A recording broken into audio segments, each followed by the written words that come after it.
বানাচ্ছি একদম ঘরোয়া স্বাদের সবজি রেসিপি। বেগুন, কুমড়ো বড়ি, টাকি মাছ দিয়ে পালং শাক ঘন্ট। তার জন্য প্রথমে আমি একটি কড়াইতে তেল দিয়ে পেঁয়াজ কুচি দিয়েছি। পেঁয়াজগুলো খুব সুন্দর করে ব্রাউন কালার করে নিব।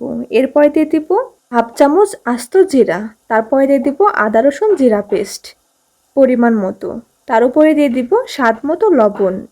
এখন দিয়ে দিচ্ছি 2 চামচ মরিচ গুঁড়ো, 1 চামচ হলুদ গুঁড়ো দিয়ে খুব সুন্দর করে মশলাটা কষিয়ে নিব। মশলাটা অবশ্যই খুব ভালোভাবে কষাতে হবে। মশলাটা খুব সুন্দর করে নেড়েচেড়ে ভেজে নিচ্ছি। এখন আমি দিয়ে দিব অল্প পরিমাণ পানি। পানি দিয়ে আমি মশলাটা খুব সুন্দর করে কষিয়ে নিব। কষানো হয়ে গেলে আমি এখানে দিয়ে দিব টাকি মাছ। আমি আজকে টাকি মাছ দিয়ে পালং শাক ঘন্ট করব। টাকি মাছ দিয়ে একটু নেড়েচেড়ে ঢাকনা দিয়ে ঢেকে দিব। এইভাবে আমি বেশ কিছুক্ষণ টাকি মাছটা কষিয়ে নিব। আর একটু পরপর নেড়ে দিব যেন নিচে লেগে না যায়। এইভাবে আমি ঢেকে দিয়ে দিয়ে কিছুক্ষণ কষিয়ে নিব। দেখুন আমার টাকি মাছগুলো কষানোর প্রায় হয়ে এসেছে। কত সুন্দর তেল তেল উঠে এসেছে। এখন আমি দিয়ে দিব সবজি। আমি আগে বেগুন দিয়ে নিচ্ছি। বেগুনটা আমি আগে খুব সুন্দর করে কষিয়ে নিব।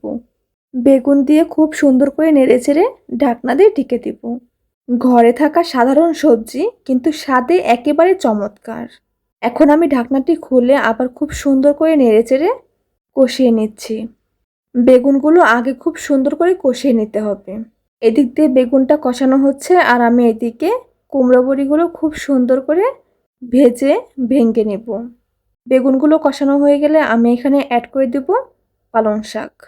পালং শাক দিয়ে খুব সুন্দর করে নেড়েচেড়ে বেগুনের সাথে মাখিয়ে নিব। অনেকেই আছেন পালং শাক এক একজন এক এক রকম করে রান্না করে খান, কিন্তু আমার নিয়মে একবার ঘন্ট করে খেয়ে দেখবেন কতটা মজাদার। খেতে কিন্তু ভীষণ মজা লাগে। এখন আমি ঢাকনা দিয়ে ঢেকে কিছুক্ষণ কষিয়ে নিব।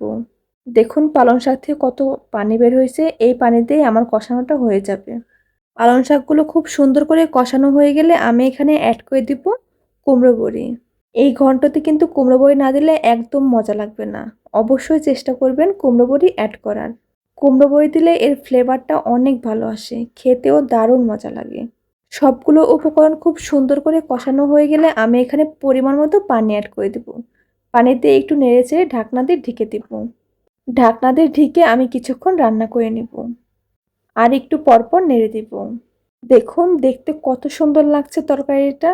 দেখেই মনে হচ্ছে খেতে অনেক মজা হবে। গরম ভাতের সঙ্গে এই সবজিটা কিন্তু অনেক মজা লাগে। ভাতের সাথে খেলে স্বাদ আরও বাড়ে। একবার খেলে বারবার খেতে ইচ্ছা হবে। চলো এখন পরিবেশন করি এবং সবাইকে এই ঘরোয়া স্বাদের আনন্দ ভাগ করে দেই। আজকের মতো এখানেই শেষ করব। সবাই ভালো থাকবেন। আল্লাহ হাফেজ।